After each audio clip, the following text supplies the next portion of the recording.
think we could spend the whole evening visiting.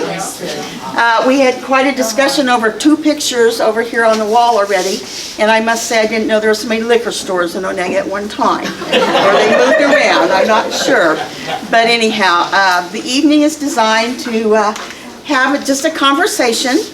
We have Dr. Walsh with us this evening, and Keith Dulac. Maybe of a little different generations. Big generation. He could be my kid. If I tell a lie, he'll probably know it. He will know it, yeah. We originally had planned that Joe Harder would be part of the discussion tonight, and Joe was taken to the hospital last week, and I talked to Karen today, and this is what she said I could share with you. This is what Karen said I could share. Joe's condition was due to a bleeding ulcer, and they did repair surgery today. He is still in ICU, but should be on the mend shortly. So I wanted to share that with you so you would have an update on Joe. Because Joe isn't here, and I think if I had talked to Joe and I had asked him, should we cancel? Because I've had people say, well, you're canceling, aren't you? And I said, no, I think Joe would say, shit, no, if I had asked him. Oh dear, that's on tape now. I think he would have wanted us to go ahead and enjoy our evening and share. I did make a card I'm going to pass around, and if you would like to sign, write a little message to Joe and sign your name to it, that would be great. And I'll make sure that he gets that. Before we begin, a couple of things I want to point out. We do have if you haven't signed in, please do so. And there's little slips of paper there. We are having a door prize drawing tonight that, surprisingly for us, is free. You know, most of the time we're trying to sell tickets on things, but we do have tickets to sell also.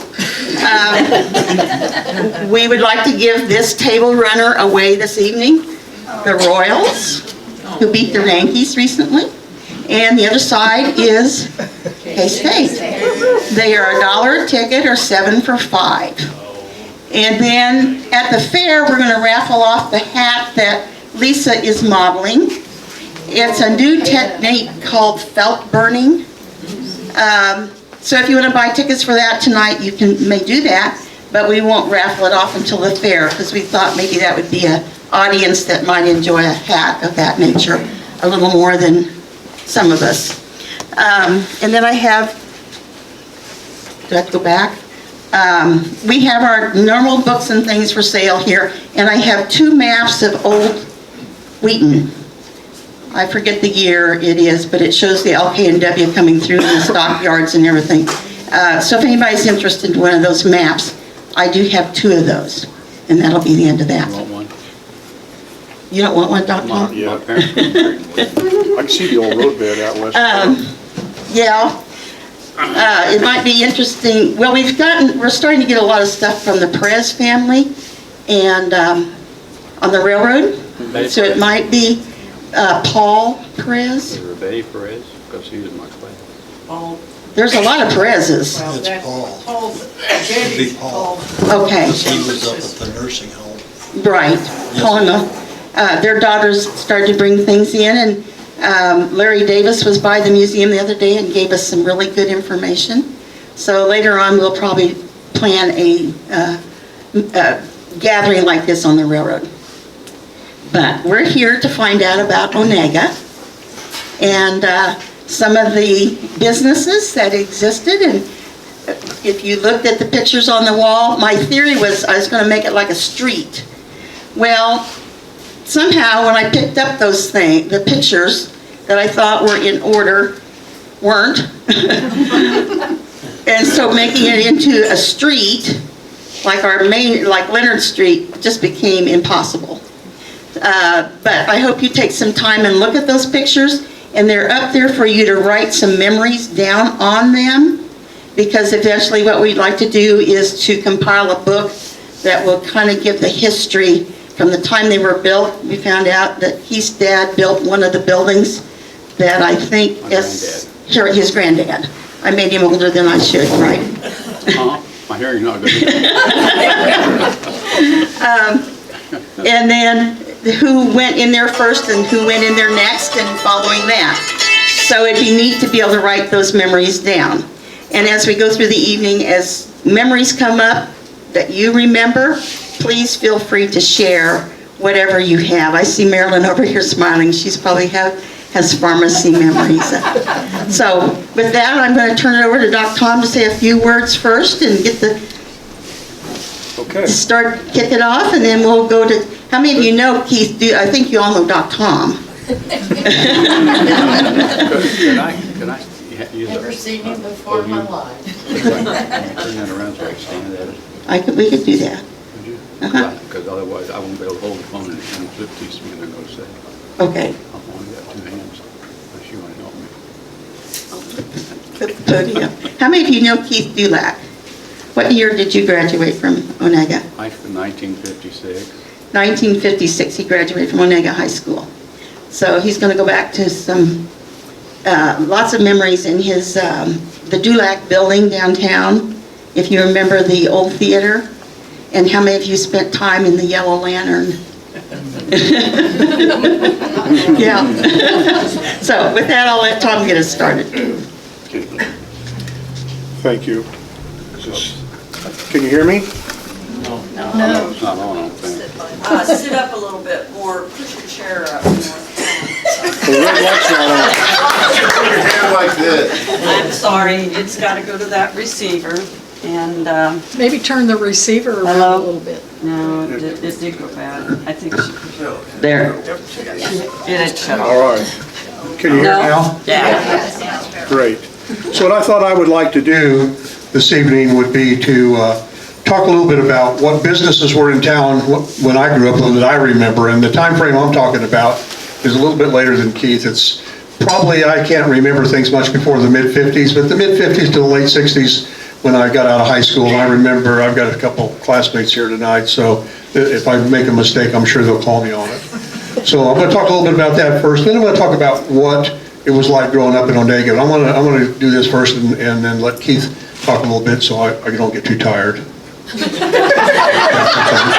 younger. So on Main Street, we had 3 grocery stores, 6 gas stations, 3 car dealerships, 2 drugstores, a movie theater, an ice house, whatever that is, we'll talk about that later, a telephone switchboard, a jewelry store, 2 restaurants, a meat locker with rental boxes, 2 hardware stores, a bakery, a shoe store, a shoe repair store, a pool hall, 2 taverns, and 2 retail liquor stores.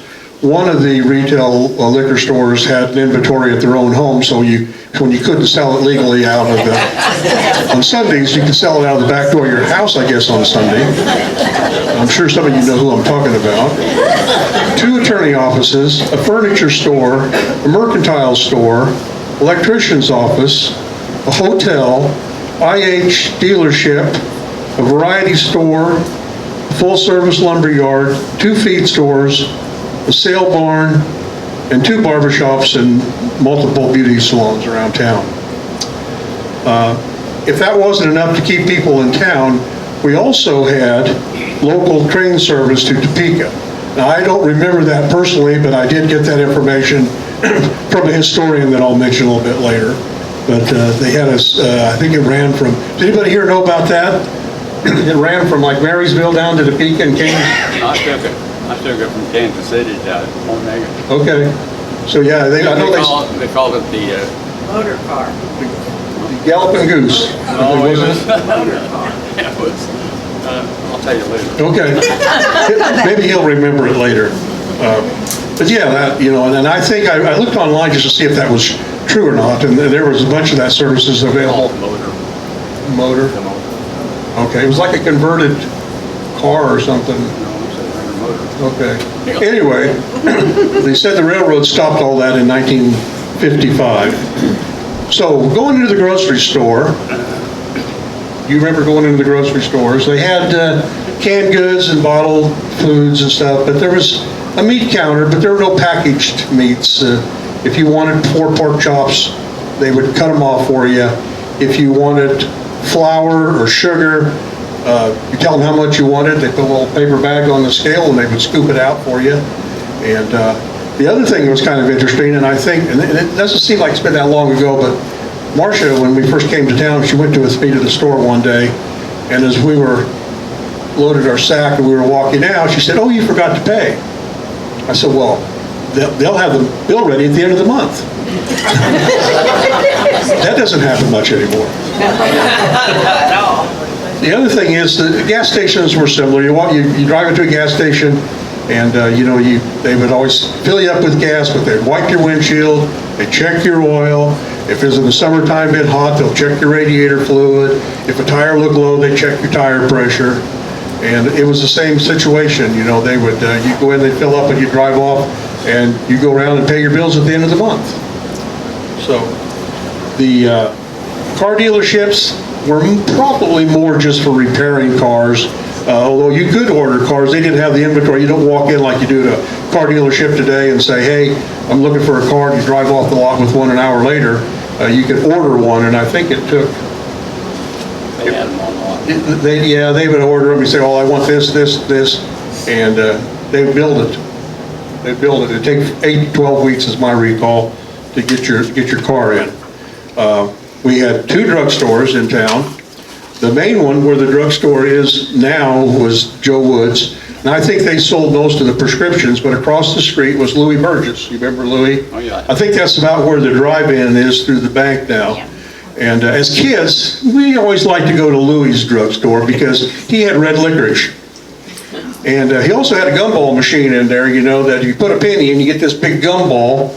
But some had stripes and some had spots on them. If you got one with a stripe on it, it's worth 5 cents. Anything in the store that's worth 5 cents you could pick out. And the other one was worth 10 cents. I don't know if you ever got a 10-center or not. I couldn't afford it. You couldn't afford it, okay.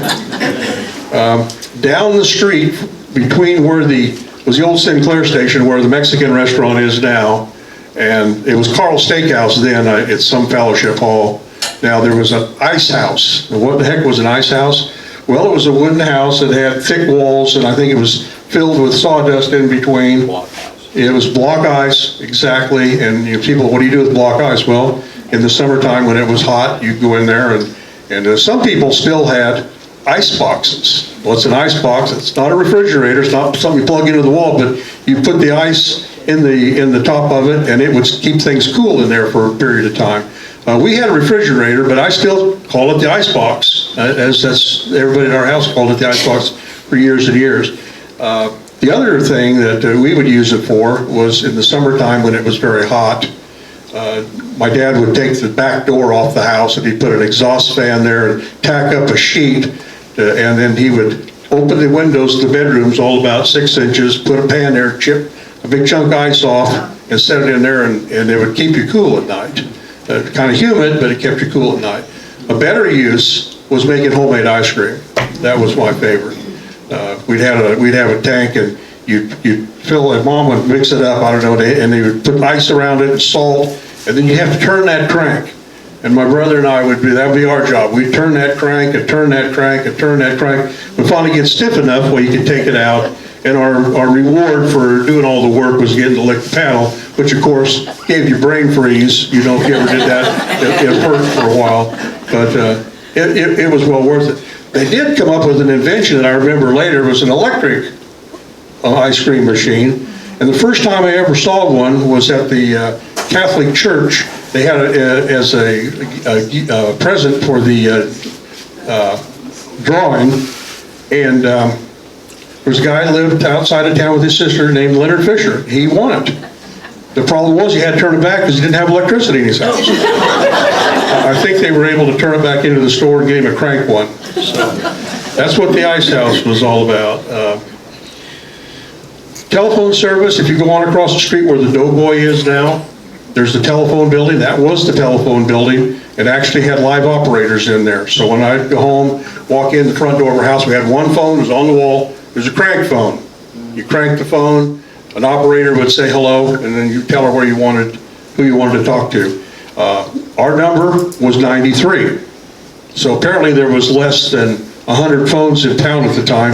The clinic number was 41. So nowadays, my phone number is still 93 on it, it's 7193. The clinic is 4241. And after they got enough phones in town, they started going to a 4-digit number. And after that, even if your second number was a 1, then there's a 7 in front of it. And I think that's still the same today. It's hard to know because now I just ask Siri to make the call for me, you know, and she does that. But yeah, so if you look at the phone book, 7193 was our number. Anybody else that has a 1 has a 7 in front of it. A lot of people growing up had party lines. I'm sure many of you here probably had a party line. And we didn't in town, so we called people who lived out in friends out in the country, you know, they'd pick up and start talking, they'd say, Mabel, hang up, you know, this is not for you. And that went on quite a bit. The other thing, my other favorite business in town was the movie theater. And I'm sure Keith is probably going to have some comments about that. But you walk in, and correct me if I'm wrong, but there were 2 sets of doors, and you walk in one or the other, and then the ticket booth was right inside in the middle, and that's where you buy your ticket. And it was open on Friday or Saturday and Sunday nights. Did you ever open during the week? It was open every day except Wednesday. Every day except Wednesday? I only remember it being open on Friday and Saturday nights, but that's neither here or there. That's because you was in the modern times. Oh, I was in the modern times. Thank you for that. But you walk in, and over to the left, there was a swinging door into the cafe. Daisy Groff had a cafe. Sandwich shop. Sandwich shop, and it's okay. And over to the right was a nice gentleman with a dress shirt and bow tie, Henry Golderman. He'd always sell popcorn. And then you'd go in, and there'd be doors into the theater part. There'd be kind of a big curtain there, and you would walk in, and there were, 12 or 13 rows with probably 7 or 8 seats across. Or off to the left, there was about 3 steps up into a little balcony area, which was a little more secluded, a little less rows, a little fewer seats. That's where all the big boys with their dates would go. The ones that, after the movie was over, would drive out to Coons Hill and seemingly run out of gas. But the theater, back as compared to today, where everything's digital, everything was on reels. So I'm sure Keith was probably up there changing reels during the movie. And ran reels, yeah. Yeah, and real reels. And usually, you can see there'd be a little defect, but not often. But when his brother Charles went up there a couple times, he had a new girlfriend named Darlene, and I remember that sometimes he wasn't paying attention, and the reel would run out and have to get restarted again. Everybody would holler. Can I say something real quick? Yeah. Well, when we was operating, we had to run to the theater as kids did. I did. I was an operator, but we had 2 machines, and because one would have a little dot in the corner, and then you turn the other machine on, and you wait to the second dock, and you switch it over. Well, you had to rewind it, so sometimes there was movies in there that was kind of racy, like a French line or something like that. I think it was. And so what you could do, and what I did, was you get to that point, and you cut one frame out, and because the film broke sometimes, so you could fix it. So we fixed it back, glued it back together, rewound it, and sent it back to the owner, and we had that little sexy little picture. I'm not sure what I did with it, but I didn't do anything with it. All right. And and most of the movies that I remember seeing there were westerns, but it was kind of fun to go because there was the good guys and the bad guys, and when the good guys would do something good, everybody would cheer. And when the bad guys would do something bad, everybody would hiss and boo. And every once in a while, your dad would come out and say, "Now you kids settle down, or we're going to close this movie down," because you'd sit there and they'd start throwing things. Well, he was right somewhat, but sometimes when the railroad guys come to town out of the bunk cars, a lot of them was Indians, and they would come up to the show during the week, and they would go into the balcony, and we had cowboys and Indian, but they didn't shout for the cowboys. They was hooting and hollering for the Indians. they didn't mind hooting and hollering for the Indian. And a couple of nights later, a guy come out and says, there's somebody dead in there.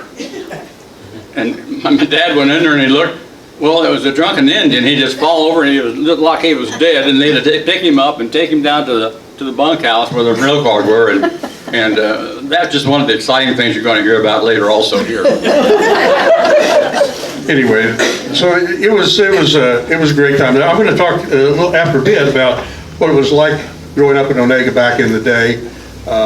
That was before, you know, there was social media and iPads and what did kids do, you know, no video games and that sort of thing. But I'm going to turn it over to Keith for a little bit here. Oh. Yes, sir. Well, again, I'm Keith Dulac, and I was raised here. I'm not sure what that means, raised. I've grown something. But the Dulacs, they came to Onaga in the 1950s.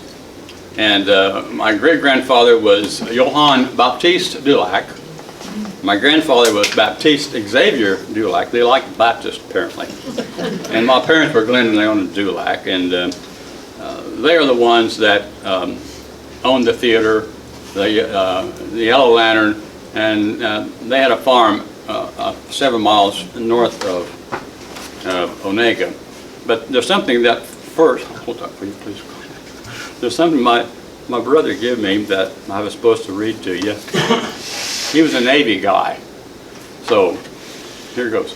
My brother Charles, a Navy guy, used to say, the difference between a fairy tale and a Navy story is a fairy tale begins with once upon a time, whereas the Navy story starts with this ain't no shit. And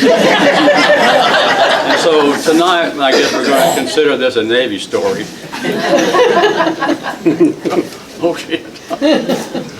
Anyway, the second thing I wanted to say was, I need you to know one thing about Onaga. And when I was that age, Onaga was the center of the universe.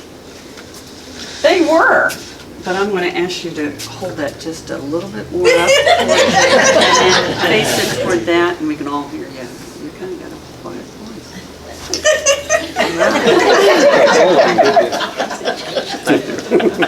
Where was I? You're the center of the universe. Yeah, you're the center of the universe, you know. And that was my view in the 40s and 50s, because my recollection is, you know, from like the late 40s to 59, where I actually left the area. But in that time, you know, I learned that Onaga was a community of Europeans. There was Germans, English, French, Swiss. What am I missing? We didn't have any Italian. We had no Pasquales or anything like that, but the Italians weren't there. But, you know, when I was growing up like that, how am I doing? I'm okay. My growing up, it wasn't anything unusual to me then. And I didn't realize until years later that that there's not many people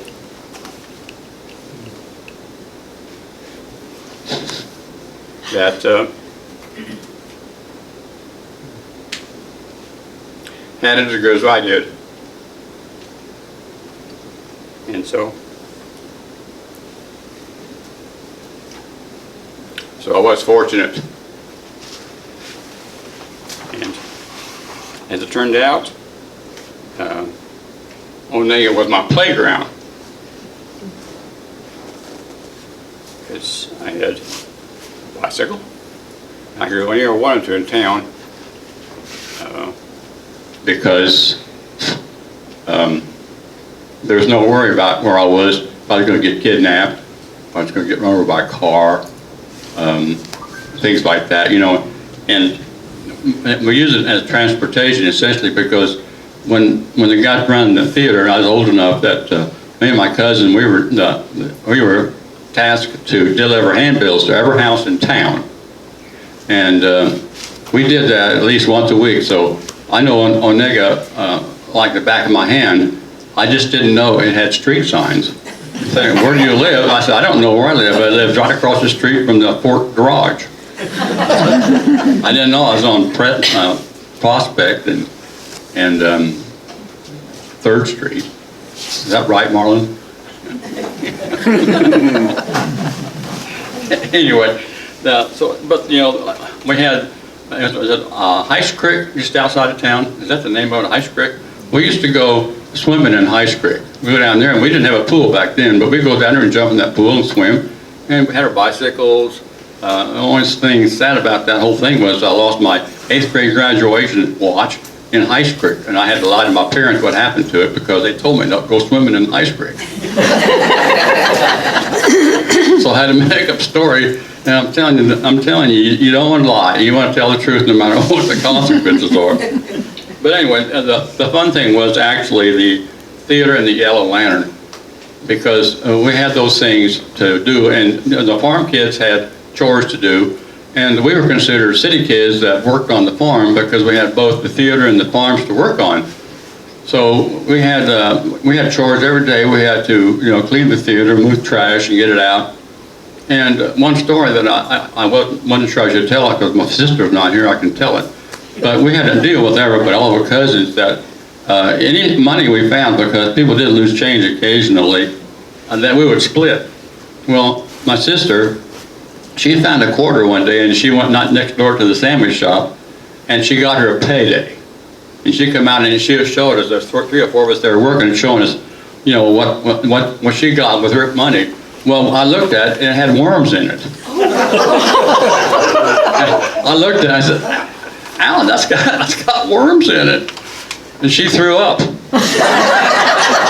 And Nancy Morris next day made me clean it up. But I thought, every time I think about that today is, boy, I tell you what, boy, Justice is alive and well.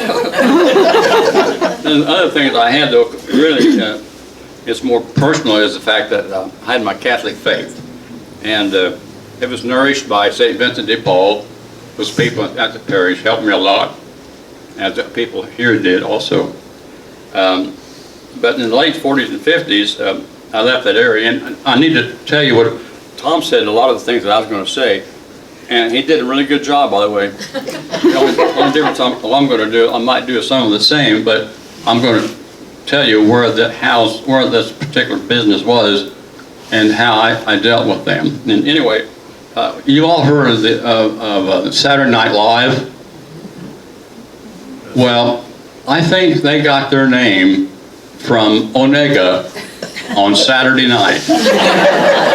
Because Onaga on Saturday day, it comes like 8 o'clock in the morning, people start coming to town, and they would park on Leonard Street on 6th Street.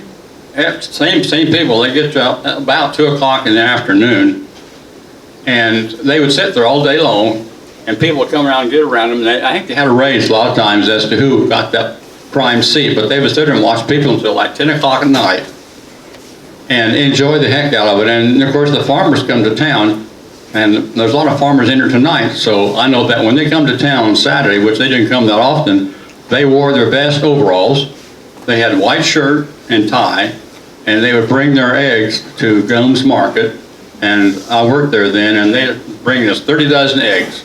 And I had to take them up and, you know, candle them and all that. And they got, I remember, 11 cents a dozen, what they got. Some of the farmers would go down to Colderman. That was a feed shop, and they took these big gallons of cartons of milk down there. I never did do much with that. But then what really happened was Frank Teskey had a tavern, and it doesn't show up here, but he had that tavern, and he had people come in there, and the kids would come in, and they'd sit in the booths, and they'd get to drinking beer, and they'd having a good time playing the jukebox, and they had pinball machines, and the kids in there, and it was really chaotic in there, and it was like a carnival. Onaga was like a carnival that night. You know what the lights looked like in a carnival, and the kids would play in the smoke room, and then the theater, it had a marquee. It had lights around the outside. It was all lit up, and people, they had on Saturdays they had a matinee and 2 shows at night. And it's up until after 10 o'clock, and goons have stayed open until after 10 o'clock at night. People are just walking everywhere. But anyway, it was just, I just wanted to tell you how great that Onaga was when people come to town and really enjoyed each other. But now,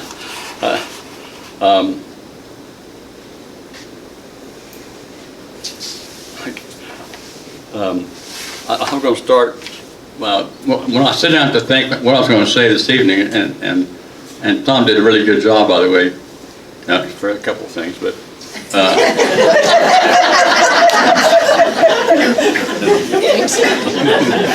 he's going to give me a shot later on. Anyway, I sit down, what I wanted to do was, because I thought, now I know, I've been in every store in town, every one of them, and I bought stuff from most of them. And I'm sorry, I'm not talking right. But anyway, what I'm going to do just for a little while, if I get too boring, just wave at me and I'll stop. But I'm going to start with where the Doughboy is right now. It used to be in the street. And that was the Brunner building.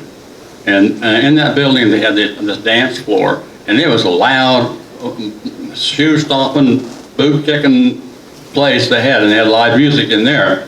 But Ted Groff had a tavern in that same building. And I didn't go in there very much. But then there was a Rosemary shop, which was a boutique for the women, was next in line. This is on the west side of Leonard's. And then the next one was Stopper's Grocery Store. That's one of the three that Tom had mentioned. And people would pick one of the three grocery stores and always go to that. They always go to the other one if they couldn't find it in the other store. So there must be some kind of loyalty in that respect. But that was Stoppers. And then the next one, right next to that was Inglesby. That was a jeweler store. And I bought my girlfriend a gold bracelet there one time. And I got a really good deal. As it turned out, I got it back later on because she left me. Still got it, by the way. I guess that wasn't real gold. Anyway, then there's a Western Auto Store. Gene Falkenstein had the Western Auto Store. And from my point of view, the best time of life occurred about a week before the 4th of July. And it's better than Christmas because they would start selling fireworks the 4th of July, and they were big stuff. I mean, they were cherry bombs and stuff that would go off underwater. And Eugene Teskey and I bought some powerful stuff, and one of them didn't go off. And so Eugene was out determined to get it to go off, so he hit it with a hammer, and it exploded. He blew the hammer out of his hand, and I ask him every now and then when I see him, can you still hear? And it was kind of sad too, because last time I was here, I walked in the cemetery and Gene had died, so it wasn't because of that, I hope. But then next to that was the barber shop, Swab's Barber Shop. And he put us on a board so he cut our hair, and he charged us 25 cents. And he'd do you in about 10 minutes. And then next to that was Stallard. He had an attorney office in that same side of the street. And then there's a Miller store, and I don't remember much about Miller store, but I do know that Alice Miller taught me piano lessons, and she's since quit. I don't know why. But then, of course, we talked about Frank's Tavern, but the only thing I can really think that was outstanding on that was that our pastor was Father Doherty, and they named him Father Zoom, because he'd go through Onaga about 3 times the speed of sound, or speed limit anyway. And he wanted to use a telephone, so he stopped at the tavern to go in, and he tripped on the first step going in because the steps down. He fell flat on his face, so our pastor fell flat on his face in a tavern. That should make, too bad Harold's not here to put that in the paper.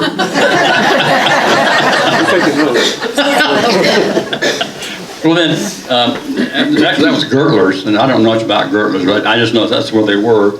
And then Louis Burgess, and the building Louis had is empty, and Tom was right, he was a drugstore, but he didn't sell drugs like Woods did, and he had these wrought iron chairs, and he had the best floats in town. Mm-hmm. So we go over there and sit and just enjoy. Louis, he was a pleasure to be with. But then there's a liquor store when you go across the street now, go across the street and you had the old post office, and there's a liquor store past that, and that's, and then they go into the Conoco station. That doesn't look like a Conoco station now, but that's what it was. And the only reason why I remember that is because Ray Galloway ran that show station, and one of his kids threw a snowball at me one time with a rock and it broke my nose. So I remember Ray Galloway for sure. But then that was the Conaway, now, okay, you ready for this?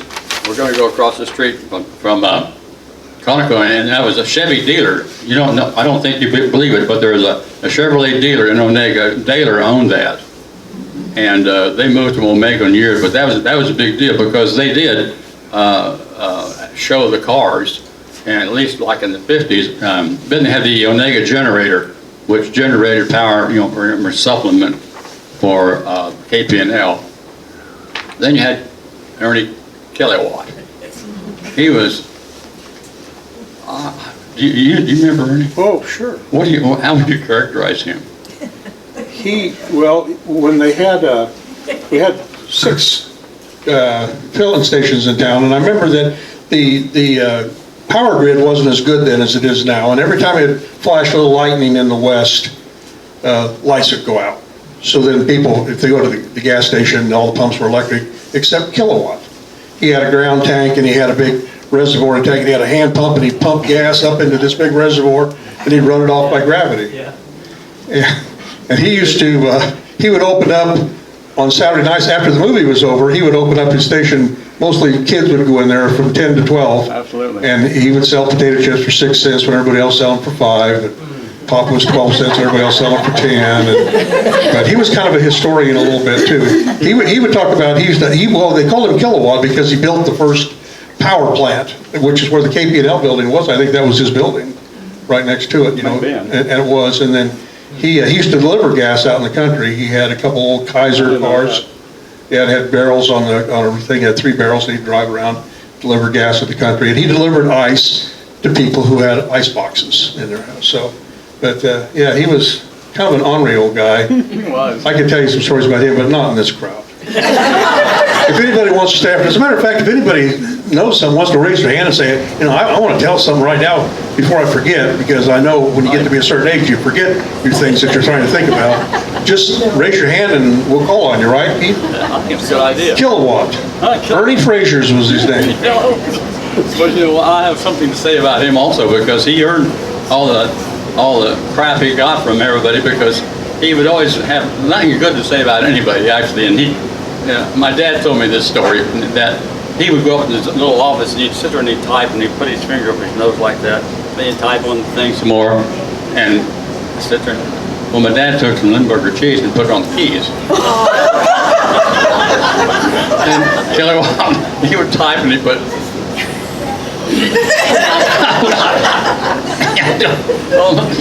And I'll tell you something about my dad.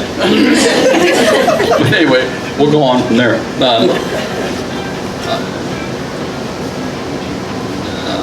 I'd like to make a comment real quick there.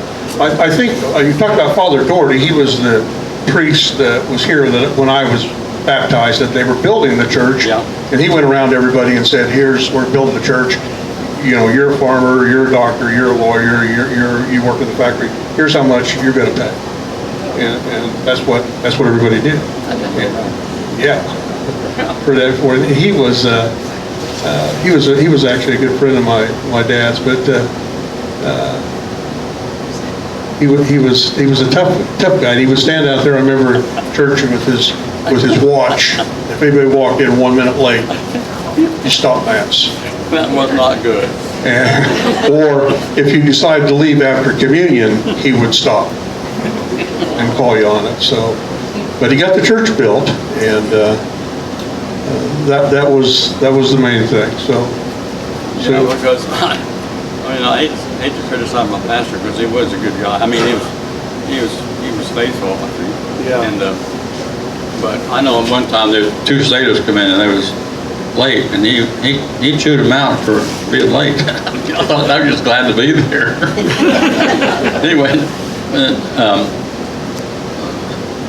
but right across the street from Kilowatt, right now, I don't know what it is, but it was a Plymouth dealership. And Bays had that, Orville Bays had that, and Larry Bays was one of his sons, or his son. And the lumber yard is actually gone. And because we used to bring wheat down there to the granary, and Cassandra owned the lumber yard, and he hired me one summer to shovel sand out of a rail car into their sand block. So I spent a couple of days shoveling sand. We earned our money back in those days. Even like with Stallards, a miner Stallard, he would hire you to bale hay, and he'd crank the thing down to 100 pounds per bale. Well, then they had the hotel. The White Eagle was on that corner there, which is nothing there now. Then they had the hotel, and then the Herald used to be right there next. Yep. Is that right? Then that was Paulson's law office or Deb's down. Yeah. Or Yeah, I don't remember them, but that's Right. somewhere there. And then right next to that was Tessendorf's.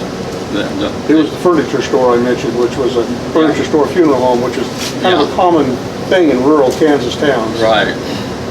That was what it was. And then you go across the street, and then you had Woods. Am I boring you guys?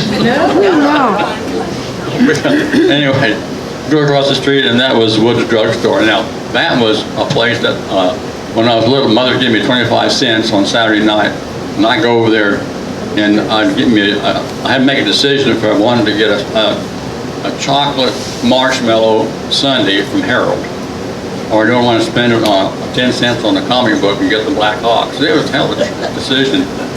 So, but when I got older, we go in there just to look at the books, and Joe did have some girly magazines in there, and I'm not sure if they were Playboy type. I don't think they're quite that racy, but it's really hard to pretend you was reading something when you're just looking at the pictures. It's a hard way to get sex education, I tell you.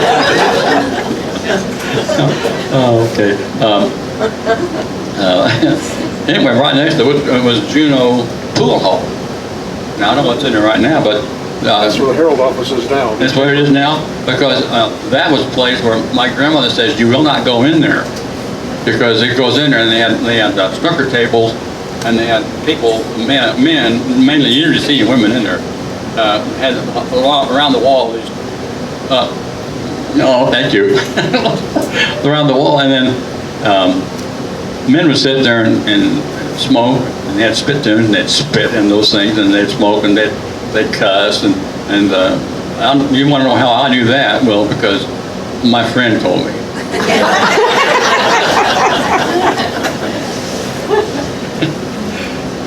Anyway, right next to him, this is my favorite guy. It was Dan Jansen. Now, he was involved in Boy Scouts, and he would let me come into his office and sit, and I would practice tying square knots in his office, and I got so I could do a bowl in about 10 seconds. And there's one trick I learned I have never used, but I think it's worthwhile trying to remember, is you can take a long rope, and you can tie it just that it shorten it, and it won't break. I forgot the name of it. I can still show you later on. But anyway, he would talk to me, and he tried to tell me that I shouldn't be going to the seminary. They was thinking about sending me to a boarding school, what they called the seminary back then. He was trying to talk me out of that. Well, I didn't have a whole lot of choice in the matter, actually, because Father Doherty was very insistent, and so the way we went, it was the best thing that ever happened to me, by the way, because I learned Latin. Okay. But then next to that was the Sinclair Station, and I ate dinner at the Sinclair Station tonight. Oh, there you go. I didn't know Lester Breimer could cook like that. Actually, Lester Breimer owned the, and Tom was right. We did the same thing. We'd go get those big old blocks of ice, and we'd put them in a gunny sack and take it back home. Instead, we'd take turns sitting on the machine so you could turn the crank. That was a hoot, wasn't it, Tom? Yeah. It was. Then the next one was the restaurant. I think when we was there, Glenn Grossnickel owned the restaurant, and Ronnie was on the football team with us, and we always go down to the restaurant and just before the game, so we, get our game face on and, look real mean. And then across the street was a butcher house. But then if you go down 3rd Street, now that was a vacant street now because it was, you had the International Harvester down there. I think Simon's owned it. I'm not sure if it's there now or not. Then you go down, and then the Ford garage was there, and the only thing that I was going to correct Tom on was that, like back in 1955, they had the car in there, but they had it all covered up. You could not see it until everybody had the same date where they pulled the thing off, and you see a 1955 Ford. And of course, then you had to order it, but at least they had one there you could look at, and that's gone. And you used to have carnivals back behind that, but there's nowhere for that now.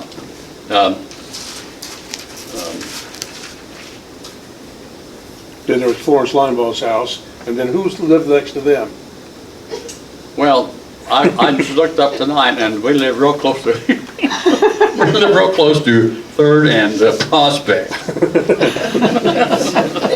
That was you. Mrs. Linebaugh, she was our 1st grade teacher, and we was right next door, and she had no qualms about grabbing hold of me and shaking me, or anybody else, as far as that goes. I mean, some of the boys, they got paddled. I mean, really, it was 1st grade. And I remember one little girl in 1st grade got so scared she put her pants first day of class. Things, it's something you never forget. I didn't know who lived there. I remember a few things. Well, really, before I forget, Eugene Walsh was our doctor later on, and he was such a good person, and he, I think, saved our son, because we took him, he was about maybe a year and a half, 2 years old. We took him out to the farm and to look at the farm, and he sat on the ground. He got cold, he got sick, and I'm talking on the phone now. Is this thing working? It quit working. Maybe we should have a fundraiser. I didn't turn it off then. Testing, Battery's I don't dead. have it all the way down. testing. Here comes I got the, an extra set of here batteries. comes the fixer. Oh, okay. Mel, I just talk louder. It was There you go. Eugene, Oh, you didn't when we have it brought on. to town, Brian could not breathe. It didn't have it on. And there was a flap in his throat that you hear it popping, popping, popping, popping, and he couldn't get his breath.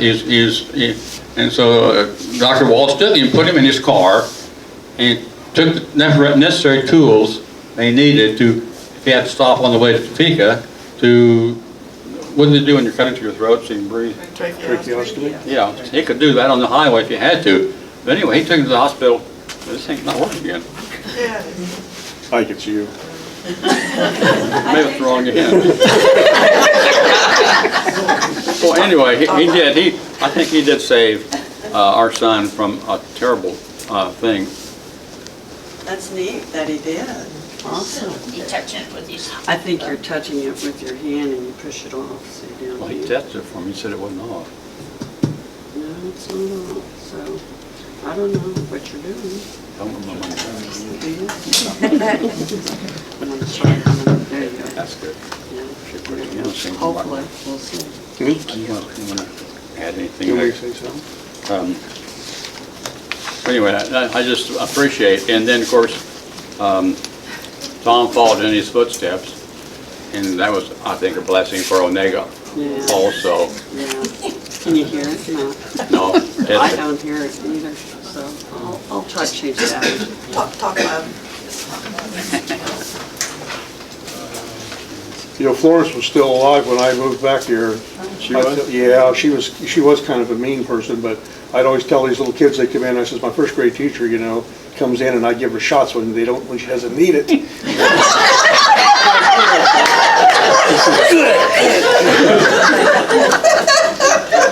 well, I'll go on, I'll just talk louder, maybe that's what I gotta do. Anyway, that was the Ford dealer, and then across the street was the Standard Station. And that's a blank lot now, and then right next to that was the Kohlerman's. And that's where the farmers come into there. But then we go up on the other side, and Dr. Fleckenstein, we saw him occasionally, I think before Dr. Walsh was there. Anyway, my mother took me in there because I had a boil on something. And he was doing a lancet, and so he come at me, and I scratched his face. And I kind of remember that part, but the part I don't remember was I fought the doctor, and the doctor won. Because he just rolled his sleeves up, and he just took me on, and I got lanced. But anyway, then the Gooms Market, which is a hole now, and that's where I used to work, and then right across the street, right next to the Dulac building, was the IGA store and a hardware store ran by a guy named Jake Miller. Now he was a diamond in the rough, because he had a store that sold horse collars and stuff for horses, and and that was the kind of hardware store that he was. And he didn't have a place to live. He lived in the back, a little room. He didn't have indoor toilets, so a lot of times when we was cleaning the theater out in back, Jake would come out and dump his pot over the old thing and go back in his house. And then there's Johnson's clothing store, any clothing store. I don't know how many we had. I thought we had one. Well, Johnson's, I thought he sold shoes. No, he sold clothes because I altered the suits for him. Okay. Really? See, you can't get away with anything. And then, of course, Thompson had a barber shop right there. But now what I'd like to do is, I'd like to go into just a little more explanation on the theater and the Yellow Lantern. Anything you want to say before I start on that? Nope, you're doing good. Keep going. I'll call you on it if you make a Well, just don't mistake. put things close in my mouth. So anyway, the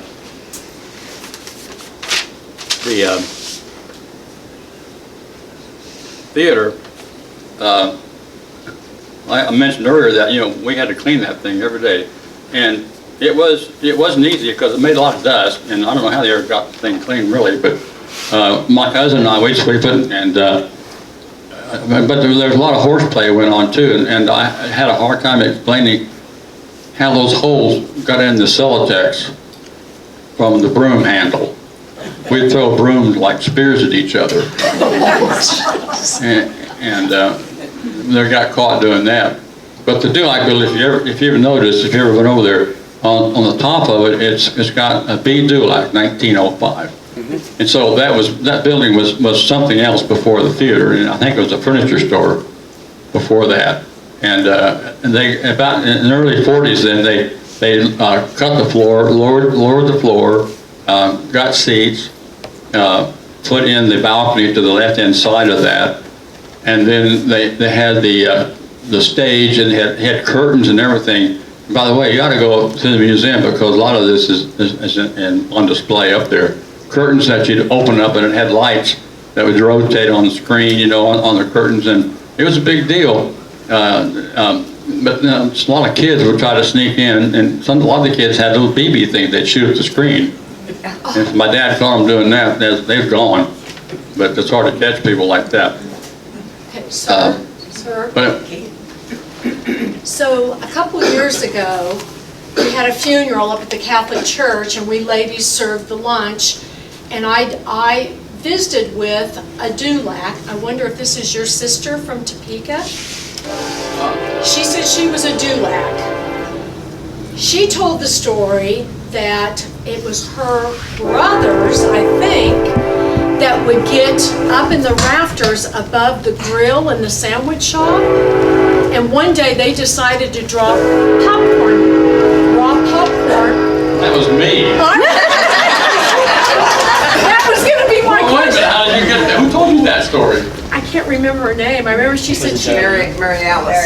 Yes, yes. Well, she's the one that got worms in her candy bar, so there.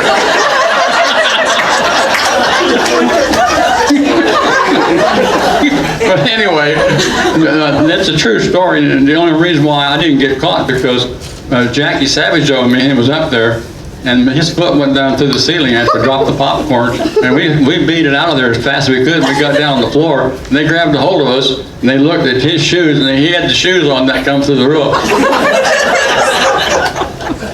Well, thank you. Oh, we don't tell that. I remember people rolling pop bottles down, that always irritated your dad.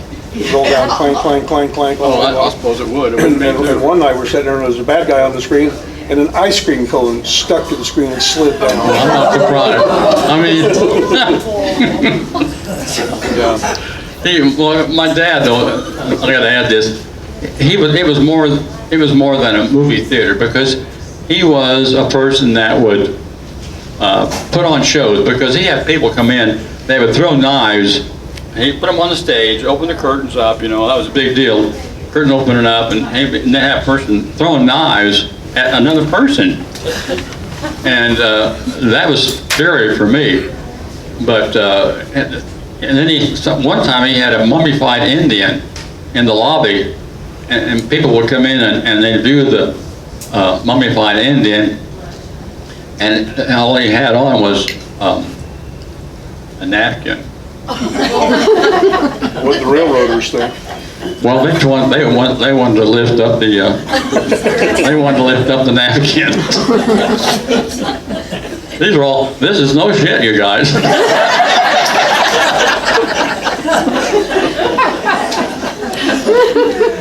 But anyway, yeah, what I'm saying is, he did a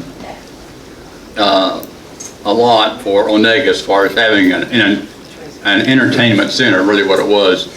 And he's opened so much, and he could do those things.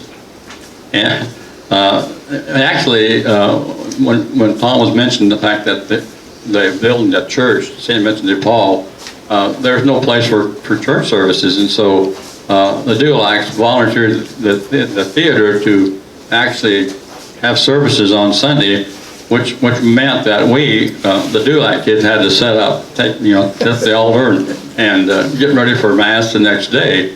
And then after that was over, but see, that lasted, I don't know how long it took to build the church, but it lasted that long. Probably a year, maybe 6 months. Father Doherty baptized me at Wheaton. Yeah. But the church opened in 48 later. 48, yeah, that's right. Yeah, so it was before that. Yeah. Let me see here. Oh yeah. Well, I wanted to give you just a sequence of events that when we start a show, and everybody's seated, and the lights come on, rotating lights, and then the curtain opens up, great big screen showing, and it was women's news. It was really pretty, and then I would come on with a slideshow. Slideshow being that the different merchants in town would purchase a slot and show what they did and things like that. And so I'll run that through a quick flash, flash, flash, flash, flash, and then the next thing would have a newsreel of what was going on in the world, newsreel, and then the next thing was, if an interest, was a cartoon. It could be Mighty Mouse or Tom and Jerry, or you think of anything that was funny, they would probably have it on. And then of course it got to we had cereals every now and then. Well, cereal was one that was supposed to bring people back for the next show, because you'd always end the cereal with like Tarzan falling off his branch into the alligator pit. What happened to Tarzan? Come back next week and you'll see. But then you had the real movie, the Clark Gables, and people would come out and sell my dad those films. He'd pick out what they wanted to show, and most of them were really pretty clean, I would say, except for French Line.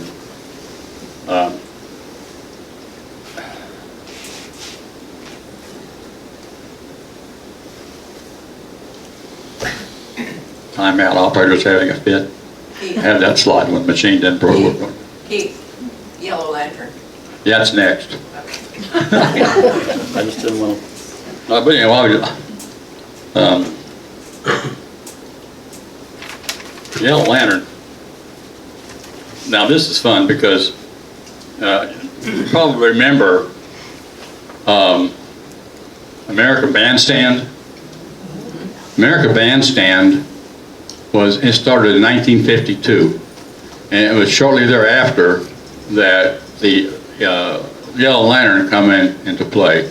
And exactly, when you look at it, it was exactly the same purpose. It was for bringing kids together, primarily, I say youth, but it was primarily teenagers that would come and dance.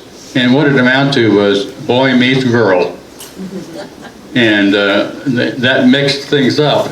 But my job was to, and I had this awful job I had to have, I had to buy all the records for Mother to play, because my mother was the person that let people come in, and she would watch us dance, and she's able to turn the lights down when we come to a slow one like Pat Boone or something, and we got ready to go fast, she'd turn it up, and excuse me.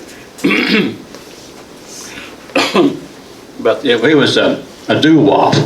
We did a lot of doo-wop, whatever that is. We used to say doo-wop. And the last thing they would play at the Yellow Lantern, like 12 o'clock at night, would be Good Night, My Love. So when you heard that song, you know that it's time to leave. But we had all those Bill Haley and Pat Boone and Little Richard, and the girl had it made because they had an upstairs powder room. No boys were allowed upstairs.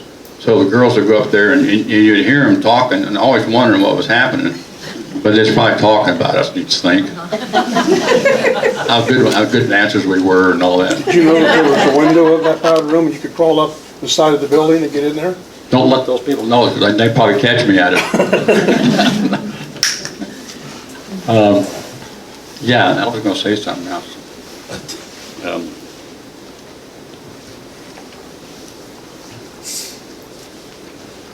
Yeah, the powder room.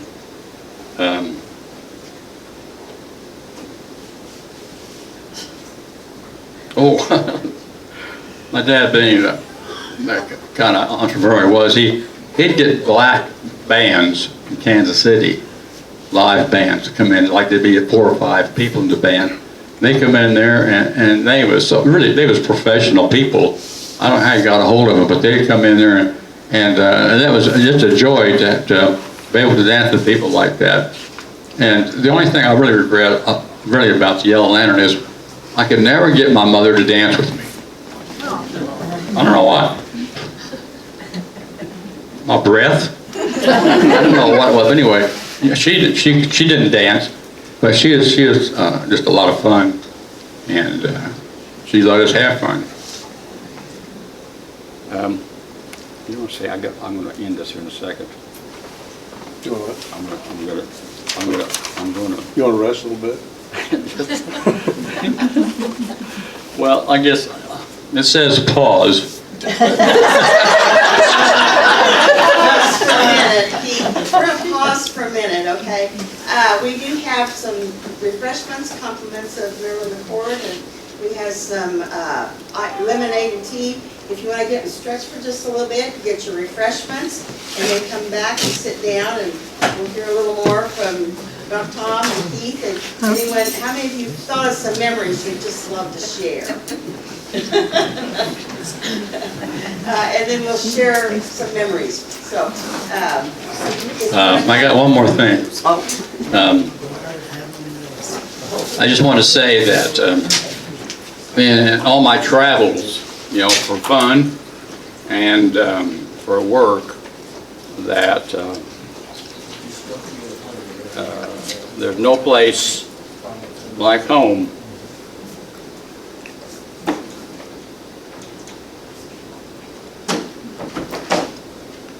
In Onaga, Kansas. One more thing.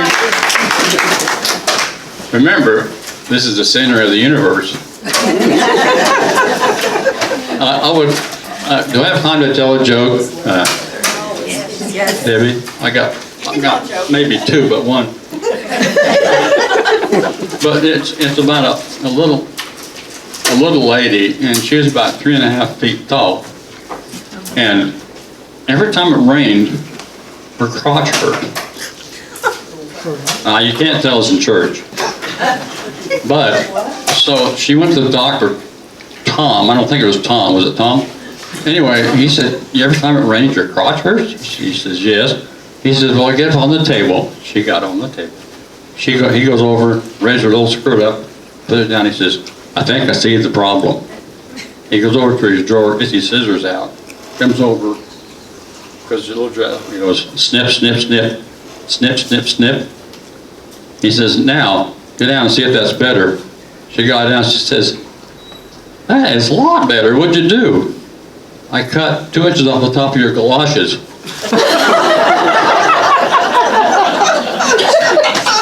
knew that. I didn't want to stop you. Well, I got one more. This is a fast one. It's about this guy. He went to heaven, or he went to the gate, and Peter was there, and you can tell this in church. He says, you know, we don't know much about you. Can you tell me a little bit, why you think you ought to be going to heaven? Because we don't know anything about you. He said, oh, well, yeah. He says, I passed a lady's car the other day, and she was broken down and had all these bikers around her. And says, one guy, he was huge, he had tattoos everywhere, and there's all around him, and he was getting close to her like he's going to do something to her. So he stopped.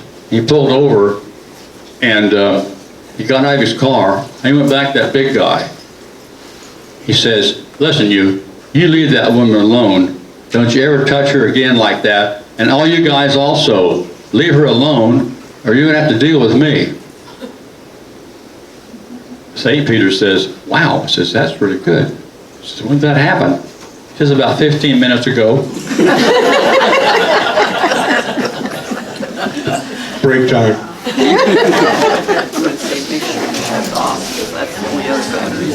I think maybe both of them did. If we were to have memories for a teacher in our museum, Florence would be right at the top of the list of Florence Loinbaugh stories. There's a lot of background to Florence. I did want to mention, Keith talked about the Dulac Theater and the Yellow Lantern, and he has donated a whole bunch of stuff from the theater to the museum, and right now about 3/4 of it is still in blue tubs waiting for us to start moving things into our new exhibit building. But we have a fabulous painting that is up there, and Keith also documented well for us, and we have some of those show builds that are really, really neat. So sometime be sure to visit the museum and take a look at what we have for the Dulac Theater. And with that, we'll continue on. I'm going to give it to Dr. Tom. Thank you. Actually, I remember the old theater was mostly Westerns, but I saw Ben-Hur there, and I also saw one of the original James Bond movies there. I can't remember if it was Goldfinger. Yeah. Thank you, Barb. She raises her finger. So Keith did a pretty good job. I'd have to say that he was a little mistaken on some of the Saturday night stuff. It wasn't 10 o'clock. Everything was open till midnight. And my dad told me one time, he said the first Saturday in Onaga, more than half of the business they would do for the entire week in the clinic would be done on Saturday, because that's when everybody came to town. The sale barn was open, there were street dances, all the businesses were open, grocery stores were open, the movie theater was going, and he said the first Saturday that he worked in the clinic, he got out at 2:45 Sunday morning. And it wasn't unusual to be on Sunday morning most Saturdays, especially during the summer when the weather was warm and people show up. So I think I heard her say something about we only have 30 more minutes. So I don't know, I've got people ask me about talking about different things, but so what did we do when we were kids? The girls, they did sissy things. They played jump rope and hopscotch. The boys all played baseball, and we would either play games or we would have baseball practice, or we basically would just go up there when we weren't having practice or baseball games and hit ground balls to each other and flies and stuff so we could be as good as we wanted to be. The other thing that I remember about the summer is that we did a lot of was fishing. My brother and I would walk straight east of the house down to the Vermilion River, and we would catch catfish. We'd bring it home, and Dad would clean them, and Mom would fix them, and that was a ritual. We didn't always, well, we fished in the High Creek once in a while, but the only thing I ever pulled out of there was a wristwatch.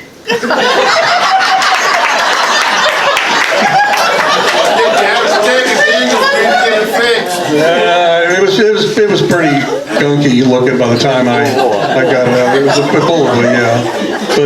But my next door neighbor and my mentor and good friend, Coach Rosenfield, would whistle in the evenings when it was ready, and my brother and I would run over, and Robbie would get in the back of his Jeep, and we would ride up to Dodge's Pond in Nemaha County, and they had different fish up there. They weren't all catfish. They were some perch and bass and stuff, and so that was a great time. The highlight of the years growing up in Onaga for the summer activities was when the swimming pool opened. It opened in 1962, and I didn't hear Keith say anything, and I don't remember this, but people will say there was a swimming pool across the street from the hospital where the water tower used to be. It was a wooden pool, and it started leak. Did you ever go there swimming? Yeah, no, I didn't go swimming there because that was actually before I was able to swim. Okay. Well, that was unfortunate, yeah. No, it's right under the water tower. Yeah. But, you know, it was great, and that was something that everybody could do in the summertime, so that was really, really a popular place. And so I was just graduating from grade school at the time and going into high school, but I remember that, well, when it opened, there were 3 or 4 older high school girls that when they would show up at the pool, within 15 minutes, every junior high boy in town would be there. And remember, that was before the days of cell phones and social media and all that kind of stuff too. So Coach Rosenfield, he ran the pool for many, many years as well. So that's what. The other highlight for us in the summertime was that we had, and my sister was going to be here tonight, but she's not. We sat and talked one night about how many people from out of town came to visit in the summer. People who had either cousins or grandparents, and I mean, they would come and not stay for 4 or 5 days or a week. They would stay, some of the entire summer, and they would come back year after year after year. We counted 17 that we could remember. Not everybody stayed all summer, but there was a Chris Johns that came from Granada Hills, which is a suburb of LA, almost every summer. C.C. Stauffer had a grandson that came from Salt Lake City and stayed most of the summers. There was a girl from New Orleans, whose dad was a detective down there. She was the granddaughter of Spencer Smith, lived up on the top of Main Street. She would come. There was the lady across the street from us was Irene Grimm. She lived right there on High Street, but she also had a farm out west of town. She had a lot of fish in her pond too, so we used that. She had 2 grandsons that came from Boston, and they would stay. And then there, of course, every summer the Sharp Girls would come from Dallas. And I call them the Sharp Girls because that was their name. So you look around now Saturday night, you drive downtown and, you know, streets empty, what's going on here? And the people that I've talked to would tell you that one of the things that changed everything for Onaga was television. We got our first television, I remember, I think I was in the 1st grade. We could get 2 channels, it was also fuzzy. We'd sit there and squint at the screen and look at it. And I remember we got our first color TV. I was coming home for Christmas, a sophomore in college. That was several years later, and they had the 3 little tent buttons on there, and everybody's face was green or purple or red, and you'd have to adjust them, you know. And then if you changed the channels, you had to readjust them again and do all that. But my dad would say when Gunsmoke came on TV at 9 o'clock on Saturday night, things started to slow down. They'd get out of the clinic on time because people would go home and watch Gunsmoke. And Perry Mason was on, and there was Paladin, Have Gun, Will Travel. I don't know if you remember that show or not, but all those things were going on. And in a similar fashion, in the summertime, I talked earlier about how we did have an air conditioner. We put ice in the pans, and we got our first air conditioner about the same time we got our first TV. I remember I looked it up, and they said air conditioning was available in this country back in the 1930s, but a window unit at that time cost between $10,000 and $50,000, which in today's money would be $200,000 to $1 million. So obviously they didn't sell very many of them. But when they start mass producing them and they start coming down, you know, people start putting window units in their houses. And before that, in the summertime, when the sun would start to set, everybody had a front porch, they had a swingers, and people would be outside, and you go over to my mom. I remember Mom going across the street and talking to the neighbors, coming home, and then the air conditioning and combination of TVs seemed to change all that, so things kind of went south from there. I just want to talk a little bit about the school, since we talked about Florence Lineville earlier. I don't know how many of you remember the old red brick school building that was here in town. There's one, good. Yes. And I went to school there. It was a nice old building that had 2 entries on either side, and you walk up a set of stairs. It was really a 3-story building, but the first story I'm going to call the basement a story because it was just barely underground. Then you had to walk up steps to the main floor, and then there was another set of steps that go up to the top floor. And on the main floor, there was the 1st grade on the right, the 2nd grade in the middle, 3rd grade, and in the back of the building was 4th and 5th grade. Kindergarten and the cafeteria were downstairs, and upstairs was the junior high thing. What year was that? Well, I can tell you that in 1958, I was in the 5th grade, it was before Christmas, and something weird was going on. We'd see the steps were kind of pulling away from the wall a little bit, and actually the rumor has it that on the playground one day a brick fell out of the side of the building and almost hit Mrs. Linebaugh on the head. So they had a man came in, an engineer, they looked at it, and the state condemned the building, and they had to tear it down, so as opposed to, nowadays, you still probably, well, can the building still function? Yes, but then it wasn't, so we didn't have a school. So for a year and a half, everybody was displaced. There were people in the high school on the stage, some in the boiler room. There were some people in houses around town. All the doing meals, they bussed us all down to what's the Cattleman's Grill now. And that went on for a year and a half. But they got the whole thing built in a year and a half, and then we were back in there when I started the 7th grade.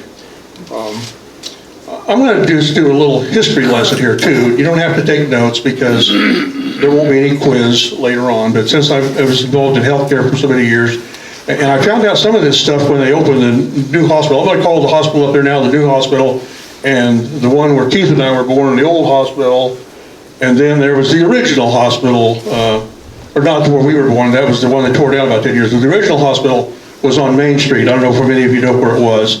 You drive up Main Street, about halfway up the hill on the right side there. I think Melinda Fisher lives there now. There's a rock ledge, and that was the old hospital. And it was a 3-story wood structure facility that was a private residence that Dr. Fleckenstein actually purchased and opened it as a hospital. And it was sometime in the 40s, 43, 44, 45, somewhere in there. It was in existence. My dad came in 48. And you walk up this front porch. They had a wraparound front porch, was the waiting room, and then you walk into the main part. And there was 2 big rooms in front that were they used for clinic offices. Dr. Fleckenstein had a big old barber chair at his where he would take out tonsils and things like that. It's up at the museum. Yes, and then you go up the stairs, and at the very top there was a window. That was the nursery, and then they had rooms around the west side, which they used as hospital rooms. And then in the center, they had an old wood floor elevator that would go up to the 3rd floor, which was kind of a dormer room, but they used it for deliveries, OB, and for surgery. And they did a lot of surgeries and stuff there over the years. I remember, I have a story one time about a guy that came into the clinic. This was probably in the early 80s, and he walked in and he said, "I owe you $139.42. And we looked at the books, and the receptionist said, "You don't owe us anything." He said, "No, I owe you $139.42. And he had his checkbook out, he was already writing in it.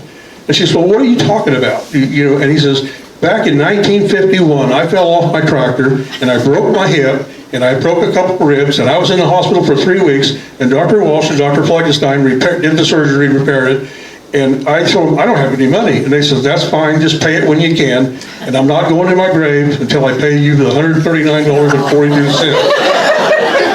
And he walked out happy, and we looked at each other like, what are we going to do with that? With accounting, you have to count against something. I said, "Well, just cash the check, and we'll use it to buy you limeades this summer." So we had a lot of limeades that summer. The other story, I remember Dr. Fleckenstein he used to tell me a lot of stories. I could sit here all night and tell you stories, but one that I really enjoyed the most was, and I told this at the groundbreaking for the hospital 10 years ago, so some of you might have been there, but he was saying on one of those Saturdays when people were coming into town, he said there was I think a guy lived north of town about 1.5 miles, and he had a cow he was going to take to sale. So he had a halter on it and a rope, and he was walking into town. They got about halfway to town, and the cow decided, I've gone far enough, stopped, and when he hit the end of the rope, he reared her head, he dislocated his shoulder. And he got so mad that he went up and kicked her in the hoof, and he broke his toe. So he tied her to a tree. He said he limped into the clinic, and they gave him some ether to get his shoulder back in place. These young doctors don't even know what ether is. So they gave him some ether, and they straightened his toe out. He limped back out, untied the cow, took it to sale, sold it, took some of the proceeds over to the clinic, paid his bill, and went back home, saying, I wish I'd just stayed there. But anyway, that was the old days. So what happened to that hospital? Well, the legislature came along and passed a law that you couldn't have a wood-framed facility as a hospital structure. So they said, oh my goodness, what are we going to do?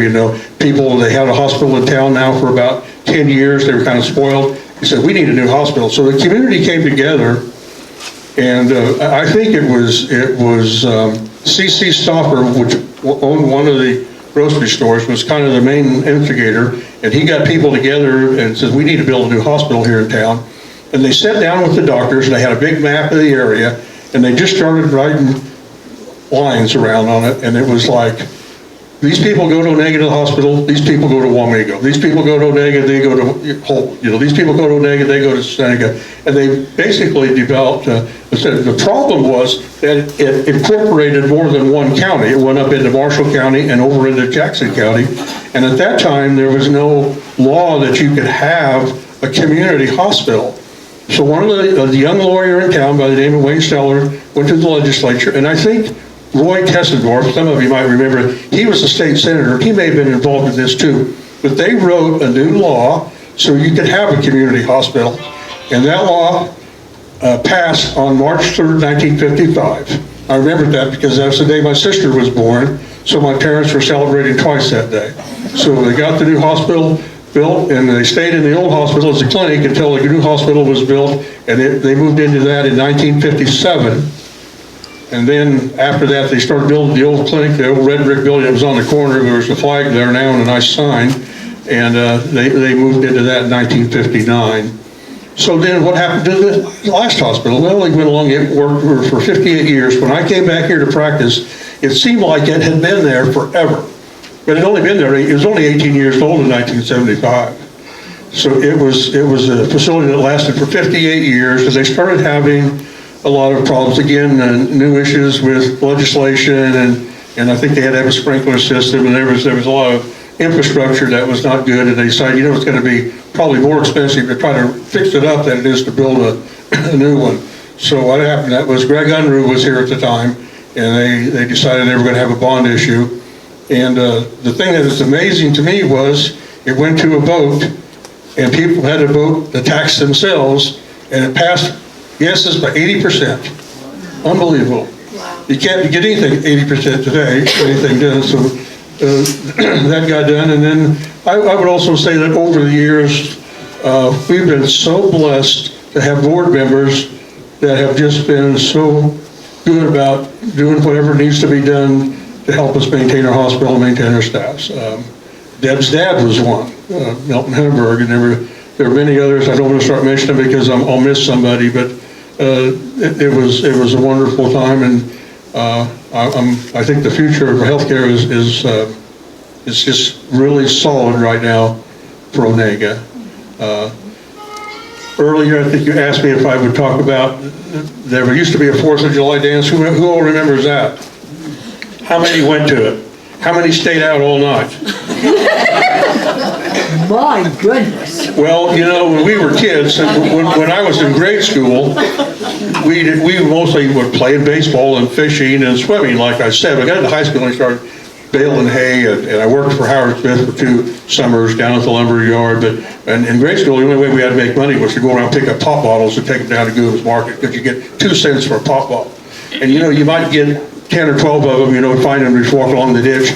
But during the fair, you could usually get 100 or 150 pop bottles, and we'd get a wagon and big boxes, and we would take them down. We used to go up and check after the 4th of July dance, which started at 11 and went till sunup. But they weren't drinking pop up there. So. But we found a lot of other undergarments and things thrown about there. So. Nay. Were you there? May was there. And she also asked about, Halloween. Halloween was always kind of a big deal in town. Nowadays, we go around and kids they weren't being destructive, I didn't think, but they light bales of hay on fire out in the streets, and one night they were rolling tires down Main Street. There was one young lady that was there, and she, oh no, she said, do it, oh no, it's going to be a problem. I said, no, it'll be fun. So she said, okay, she did it. It hit a little something, went down through the Conoco station, crashed into the plate glass window of the dealer's garage down there, and broke the window, and everybody said, holy crap, you're in trouble. So, and there was a lot of, the blocking sled from the high school football field a lot of times ended up on top of the high school, and there was one young man one time that put a Shetland pony in the high school overnight. I won't mention his name because we share DNA. But anyway, those are just memories that I have. There's so many things I could sit here really all night and tell stories I heard from Dr. Fleckenstein. Some of the history that I've got, about the trains and things that I don't remember, I got from the original historian, I'll call him, here in Onaga. They used to hold court every Saturday morning at 10 o'clock down at the pharmacy. A man by the name of Eli Panay, if anybody remembers Eli. And he would talk about all the old days and how things used to be. So. If anybody have any questions about anything, I'd be happy to answer them. Otherwise, I want to thank Deb for having us here tonight. And I want to thank her especially for keeping the Historical Society going the way she has, and keeping these kind of memories going. And I remember before her, I don't know who was all on the committee. I remember specifically Dorothy Breimer and Marge Lobby, because I called it the Hysterical Society. And that's kind of what they were. So it's been a lot of fun. Like I said, since Keith got to tell one joke, I'm going to tell just one joke. This is one of my new favorite jokes. Some of you may have heard it. Guy went to the barber, getting a haircut. And the barber found out during the course of the conversation that this man and his wife were going on a trip. And he said, where are you going? So we're going to Italy. He said, why in the world would you want to go to Italy? It's hot, it's overpriced, the people are rude. I would never go there. And the guy said, well, we've always wanted to go, and that's where we're going. He said, well, how are you getting there? I said, well, we're flying United Airlines out of Chicago. Oh my gosh. He said, now they got terrible maintenance practices. Their planes are old, they overbook, they're never on time, and you'll be lucky if you get across the ocean. The guy said, well, we already bought our tickets, and we're going. He says, where are you staying? Well, we're staying in the Hilton downtown Rome. Oh my goodness, I've heard people that stay there said it was just a rat trap. The rooms are small, they're overpriced, the air conditioner never works. Ridiculous. He said, what are you going to do while you're there? Well, the reason we're going is we wanted to see the Pope. We just wanted to see the Pope. He said, yeah, you and 2 million other people, you stand out there in St. Peter's Square, and you get with a good pair of binoculars, he might be a speck in the distance. So the guy said, he paid him for his haircut and he left. A month later, he shows up, and the guy says, so how was your trip? He said it was really good. The airline was brand new. They had a brand new plane. It was right on time, and you're right, they overbooked. So they bumped us up to first class, and we sat there and drank wine and ate, and it was wonderful. The stewardesses were so nice. Oh, well, how was your hotel? They just finished a $150 million renovation on the hotel. The rooms were large. Everybody was so nice. And you're right again. They overbooked, so they bumped us up to the presidential suite, no additional cost. And everybody that we met in Italy was so nice. I just couldn't believe it. And we'd love to go back. He said, well, I bet you didn't get to see the Pope. He said, well, actually, we were standing out there in St. Peter's Square, And a Swiss guard walked up and tapped me on the shoulder and said, "You know, the Pope likes to just meet regular people once in a while. Would you and your wife want to follow me into his private residence and you can meet the Pope face to face?" He said, of course, I thought it was a joke, but it seemed legit. So we went into this room and all of a sudden the door opened and in walked the Pope. And he walked directly over to me and talked to me face to face, just like we're talking. And the barber said, "That's amazing. What did he say?" He said, "Where in the hell did you get this shitty haircut?"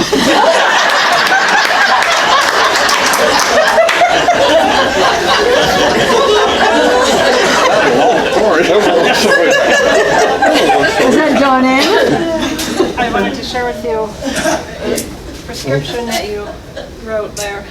Did you take it? There's some in there. Is there? Yeah. It looks old.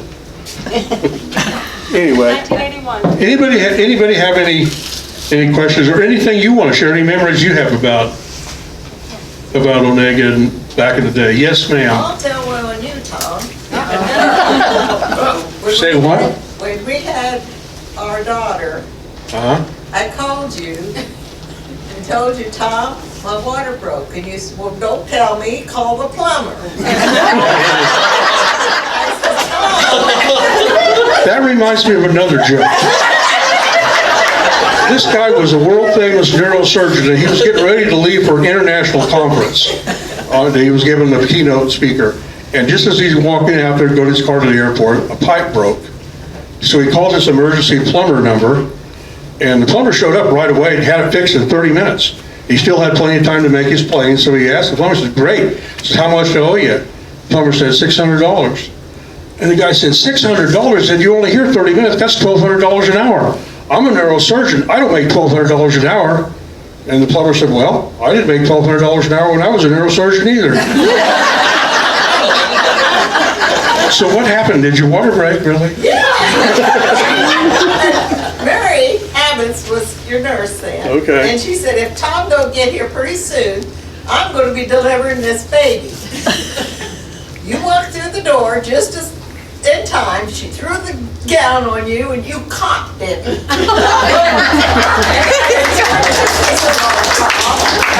And you told me, "Well, I had to take a shower before I could come." Well, yeah. You know, you talk about that. I was talking about that guy that paid his $139.42. We got the old ledger out that was in the back of the clinic, and I wish I knew where it was when we made the move to the other clinic. It apparently got lost, but we looked it up. We said, "What were those dates again?" And he said, the dates. We looked it up. Sure, exactly what he said. I remember the room rate was $1 a day. The surgery itself for his hip fracture was $35. That was the most expensive thing. Chest X-ray, he had several chest X-rays. He had a couple of fractured ribs. They were 75 cents. And it just kind of went on and on. Joan? He's talking about opening the the house hospital, Dr. Fleckenstein. Susan Martindale was the first baby born there in 1945. Okay. I forgot what month, but it was the first. Well, you know, I thought it was 1945 because there was like in the paper 70-year ago news, like a few years when they opened the new hospital, and I'm pretty sure. But then I looked, they had something in there, and they said that maybe he just purchased the house in 43, but didn't open it as a hospital till 45. But I know that they got, because it was an existing hospital, they got some leeway as far as how long they could use it, but it wasn't like forever. That's why they gave the town time to get together and try to build a new hospital. So Susan Martindale, because you were baby number 3, and the first 2 were free, right? That's what my mom always told me. Yeah. I was number 3 and the first 2 were free. I was always. Well, I was born there, and my brother was born there, and my sister was born there. Were you free? I don't know. Dr. Fleckenstein delivered me, and a lot of people don't know Dr. Fleckenstein. Dad was a country doctor out in Herndon, Kansas, or where my dad came from. He delivered my dad. Really? Mm-hmm. Tom, did Dr. Fleckenstein have some rooms in his house where he would take patients in? And then I think that house is where Joyce Stewart lives. I don't, not that I know of. That reminds me of another story though, Dr. Fleckenstein told me. I'm sorry, where Jan O'Brien lives. She told me that Dr. Fleckenstein took some patients just into his home before the day house was was turned into a hospital. He may have. I never heard him tell me that. But another story that I've told before that Dr. Flex, I guess one of my favorite stories was he'd been up, he said, for almost 2 days straight working and delivered babies. So I just laid down, phone rang, and somebody, unfortunately lived here in town, says, I think my wife's in labor. She said, okay. So I went over to the house and checked and said, yep, she's in labor. And he told the husband, he says, you know, I'm really tired. He said, I haven't slept in a while, so here's what we're going to do. And they had some jelly mixed up that they would sort up inside the mother. It was kind of a sedative. He said, she may go to sleep with this, but I want you to watch it. When you see that much at the top of the head, you wake me up, I'm going to sit over here in the chair. He said, I sat down in the chair, and he says, pretty soon I was dreaming I'd hear a baby cry. I woke up, it took me a while to realize where I was, and I looked over, and there was Mom laying there sound asleep, and there was the baby laying in the bed, the cord still attached. There was Dad laying over there in the chair sleeping. He said, so I got the baby, tied the cord off, wrapped the baby up, handed it, you know, and cut David to Dad because Mom was still asleep. And he said, everything went fine with the delivery. He said, you know, she'll probably sleep for another hour or two, but as soon as she wakes up, she can go ahead and start nursing the baby, and congratulations on going home.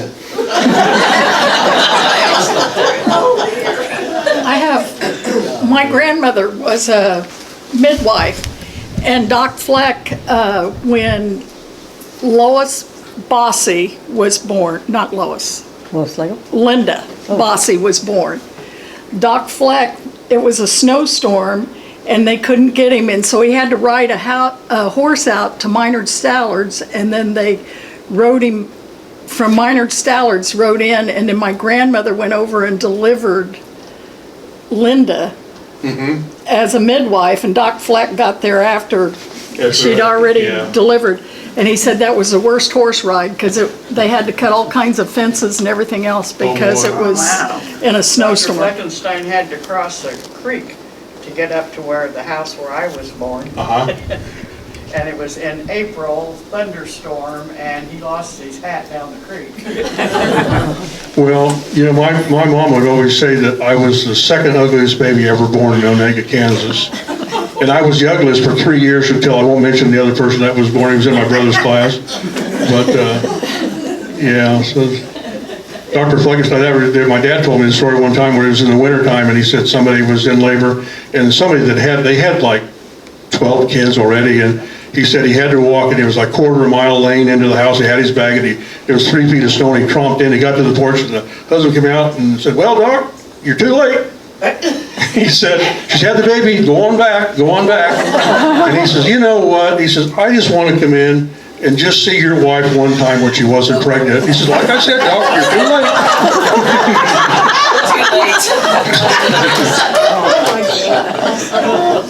Well, I was born in 47, and I was born in the house that was there. All of the really smart people were born up there in the house. Right, Keith? I was born there. When did it burn down? When did it burn down? Yeah. It burned down, I was in the 7th grade, so whatever that was probably like 1961. Because after, you know, it converted back to a private residence. Okay. Because I remember we were sitting there and they had the fire alarm went off, and you could see all the smoke coming up over there. Weiss Brothers was living in it. Yeah.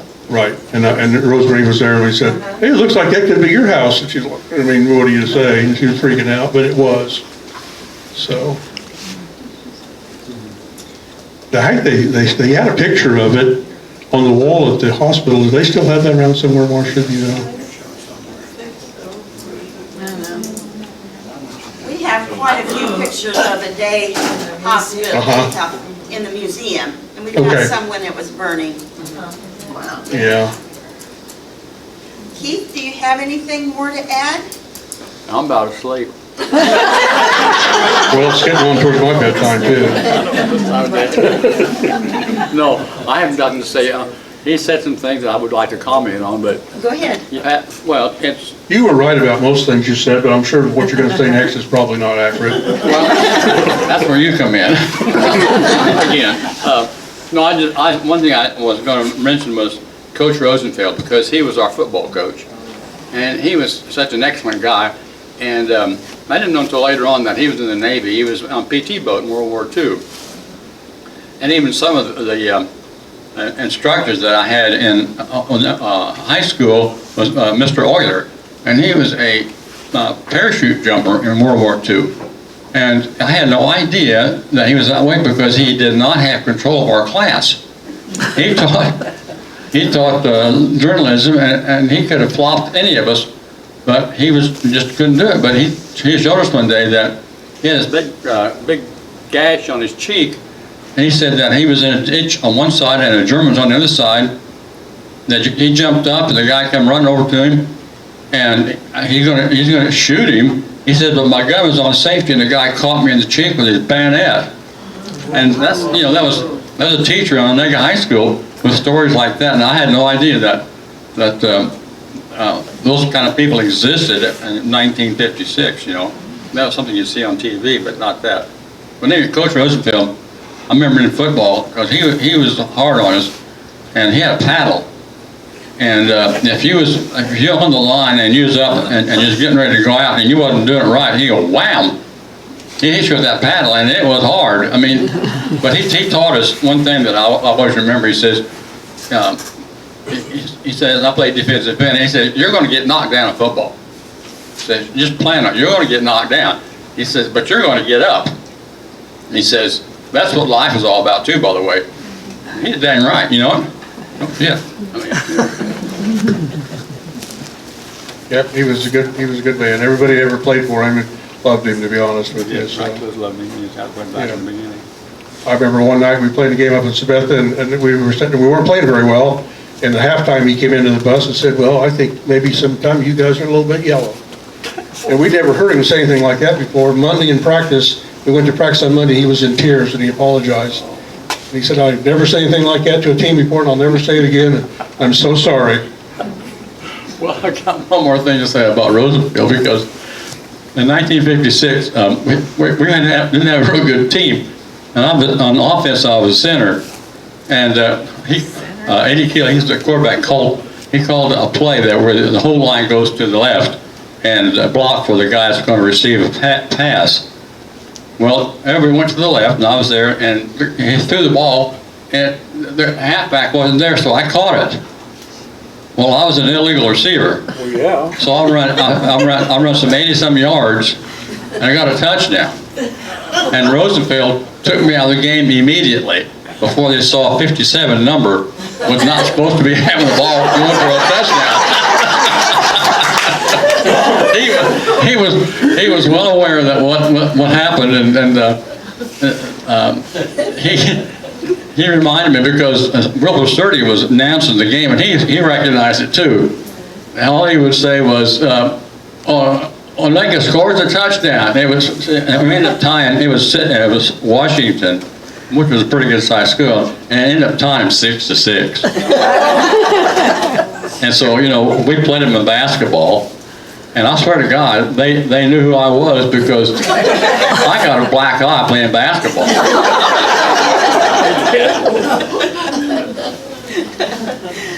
Talking about Coach Rosenfeld, of course, I didn't play football for Coach Rosenfeld, but sitting in his classes, how many of you were introduced to the electric chair? I was. You want to tell about that? The generator, you mean? Well, no, he had a chair that if you misbehaved, you'd set up front, and it had two little electrodes on it. It was flat to the surface, and it was hooked to a Ford coil, which used to be in engines, and at some time while you were sitting there, he would press the button and you would jump up.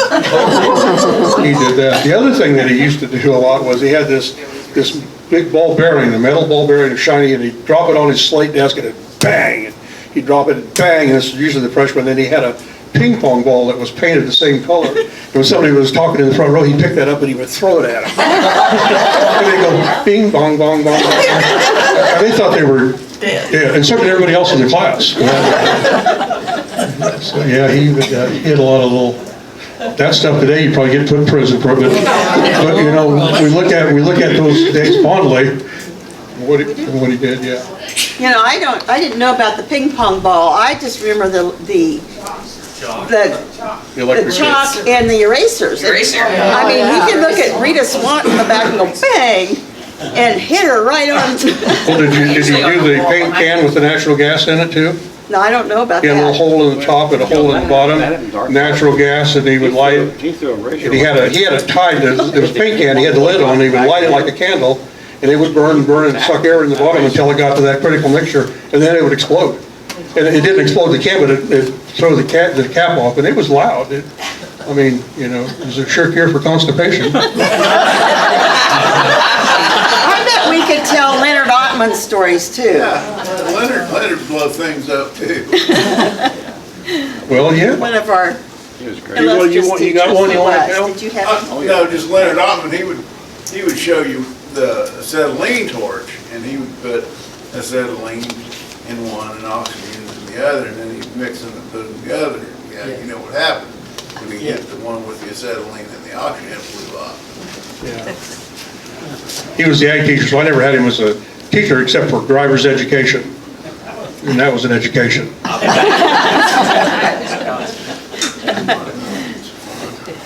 Yes. Diane? I really respected Coach Rosenfield. He was, pool manager for as long as I could remember, and then he taught, science and biology and that. Well, I had to confess to him a couple times. Once in school, probably a biology class or something like that, he had this record he used to play, Too Poop to Pop. I don't know exactly how I broke it, but I did, and I had to go to Coach Rosenfield and tell him I broke it. Well, another time at the pool, I didn't intend to, I kind of slipped, on the pavement at the pool and fell on the rope between the shallow and the deep and pulled it out of the wall. I had to go to him and confess that too. Love the man, but scared to death. Coach spent the last few years of his life at the nursing home up in Centralia, and which is 100% Centralia fans, right? And probably 99% K-State fans. And he went to KU and played football for them. So every Friday he'd wear his Onaga Buffalo sweatshirt, and every Saturday he'd wear his KU sweatshirt. And one Friday, the staff was giving him trouble, and he says, "Oh, orange and black, that's our colors." He said, "No, those are Onaga colors." He said, "No, they're our colors." He said, "No, they were our colors first." He said, "I'm pretty sure that when we played you, your colors were black and blue."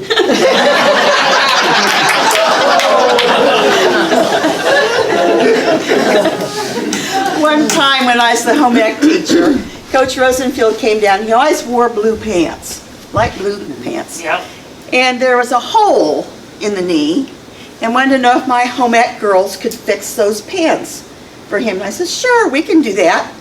So the girl says, "You know what we're going to do? We're going to put a purple patch on that knee." And so that's what he did. So when he picked them up and he wore them, but every time he wore them, he'd come down the hallway like that. So, good times. Talking about the orange and black, Mr. Carlson, remember when he was the superintendent? His wife worked up at Belleville, I think, at the bank, somewhere. She'd come down for the ball games. And the first time she came down, and we always sat together, but I don't remember where she sat then, and she wore her black and orange. Well, she sat with the people that had black and orange on. She didn't know anybody. She was sitting in the Centralia crowd. She didn't know they had black and orange too. And she said, "I didn't know anybody over there." And she didn't know any of us either, but yeah, she thought she was in the right spot. She wasn't. Joan? He was the only teacher that ever sent me to the office. Chuck Gutzmacher and Byron Bronco and I was passing notes back. Well, Richie started passing them, and he caught me with the note. "He'll go to the office." So I got up and walked out and went in to go in the office. Mr. Sparks wasn't there, so I just went in the study hall and sat down. Never got in trouble. Coach Rosenfield and J.C. Crum were good friends and did a lot of ham radio work together. I think Dr. Fleckenstein did that too, didn't he? Ham radio. Well, Dr. Fleckenstein taught them ham radio when they had the OART classes. It was Kermit Fairbanks and J.C. Crum and Coach Rosenfield, because after his accident, he'd be on his radio all the time. He would talk to people. He had some guy down in the center of Australia that was tending sheep that only saw a person once every 3 weeks. He loved to talk to Coach. And actually, Coach talked to my brother, every Sunday. My brother was a ham radio operator, And when I'd go out and start mowing my yard, and Coach would wait, when I started mowing mine, he'd start mowing his, and we'd go round and round. Eventually, we'd cross paths and we'd stop, and then he'd let me know what Tim was doing. But yeah, that was back when, when long distance, now it's everything's nothing, but so. He was a pretty good cribbage player too. Love that man.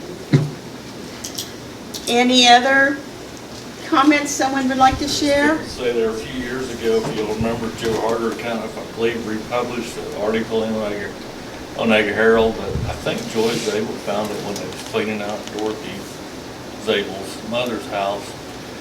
And it was something that I think maybe Dr. Fleckenstein had wrote up and read it at some school event, but I just always remember, and it told the whole connection between your dad and Dr. Fleckenstein and all that, and then somewhere down through there it said when Dr. Fleckenstein and his wife, be the first time she had came to Onaga, they was coming up Main Street, which of course it was rocked then, and kind of bounced over some of the ledges. And she said to him, she goes, "I hope the hell this ain't Onaga." It started, of course he was already starting there. She didn't think that's where she wanted to be.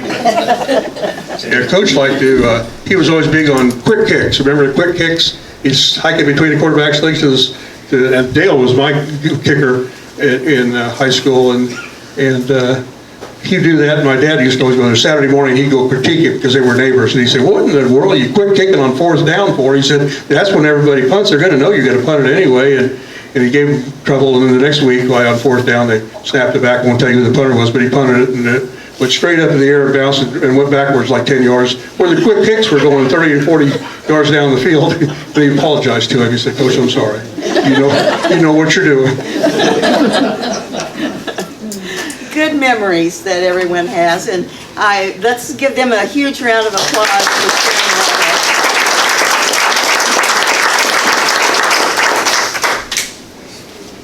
I think I learned more about Onaga, and Diane has been taking some notes that maybe we can summarize somehow.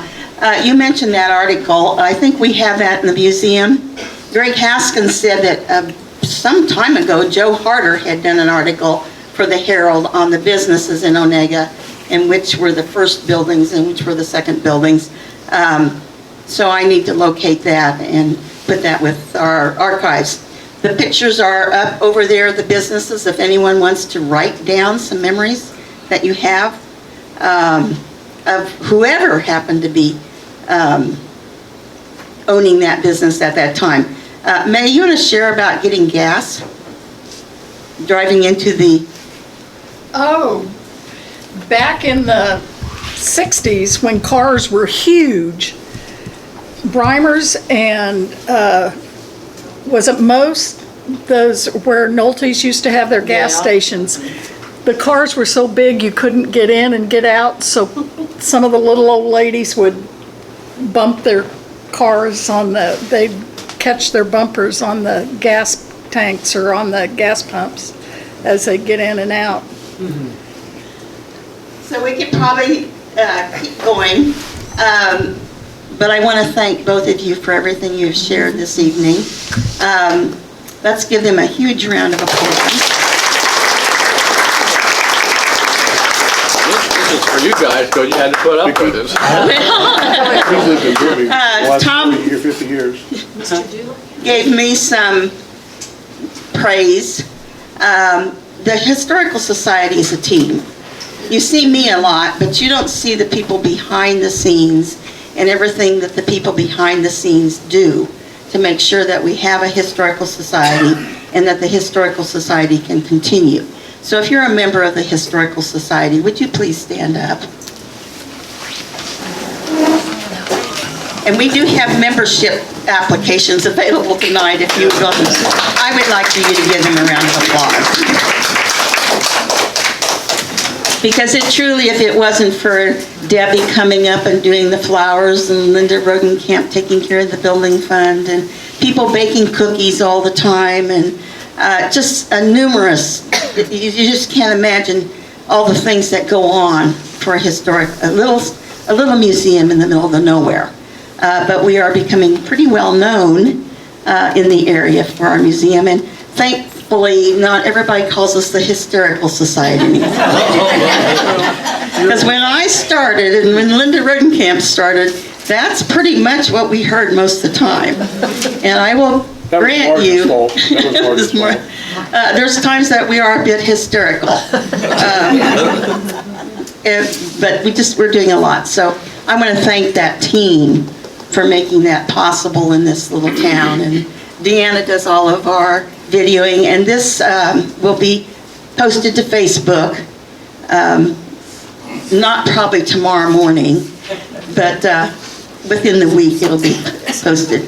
I do want to invite you to the program on Friday. It's the repatriation of Elmo Hartwick. He was killed in action in World War II, and his remains have been brought back to the United States and identified. And he was among 27 remains that came back, and only 2 were identified at this time. And so his niece is bringing him back to be buried, well, to be buried at the Onaga Cemetery. That will be at 2 o'clock on Friday. Following that, we will have a reception at the museum in our new exhibit hall, which is air conditioned. I don't know if the bathroom will be working yet, but we have a bathroom. Oh, Linda says the bathroom is working. Boy, we are in good shape for Friday. There will be a short program at that reception. Roberta would like for people to understand the process of identifying remains, and it is fascinating. So that will be shared that day. You're all invited to come. You can come out to the cemetery, but if you don't want to go to the cemetery, I don't think it's going to be real cool that day. You may come to the museum. We are open on Fridays from 1 to 4, but you could go into the exhibit hall and visit with others that might be coming to pay their respects to Elmo Hartwick. Annette? And Wednesday, it's Father Viet. Oh, Wednesday, yeah, Father Viet is coming to the museum to talk. He will be talking on his grandparents' and parents' journey from North Vietnam through South Vietnam to the United States. And that was a religious persecution flight for his ancestors. And you're sure welcome to come up to that program on Wednesday. Starts at 2 o'clock, and that will probably be in the Founders Hall, which is air conditioned. Anything else that... Okay, we have a door prize.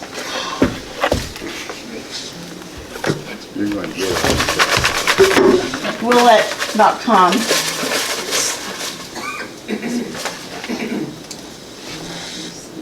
And the winner of this miniature 1948 picture of Onaga is Debbie Manuel. Oh, thank you. You're welcome. And as promised, we had a door prize. I don't want her to get it twice and then people think it's fixed. And the winner of the door prize is Jerry Henke.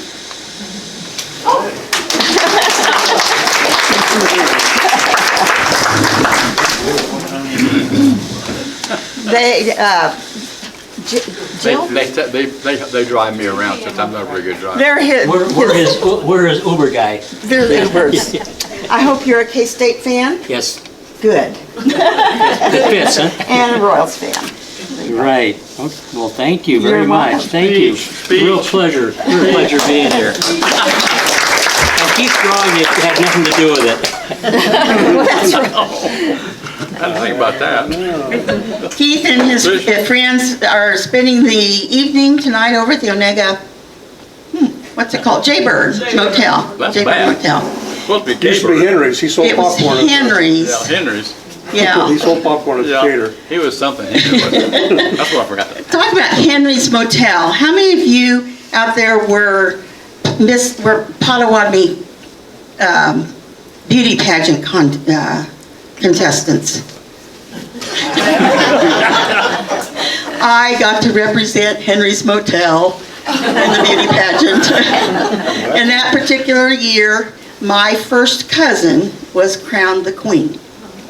So, and then they plan to come by the hotel, by the museum tomorrow, I think, if it works. If it works. If it works. We'd like to because you put a lot of work into it, and it's air conditioned. The team has put a lot of work into it. So I want to thank you all for coming this evening and hope you have enjoyed this talk. And I think once Joe gets back and going strong, we'll do a second talk. You know, Don has shared some talks with us, and he's always available. So if you know of somebody else that you think would be a good talker, let us know and we'll see what we can put together. There's lots of cookies yet, and like I said, there's still lots of liquid to drink. So help yourself and continue to visit. Thank you.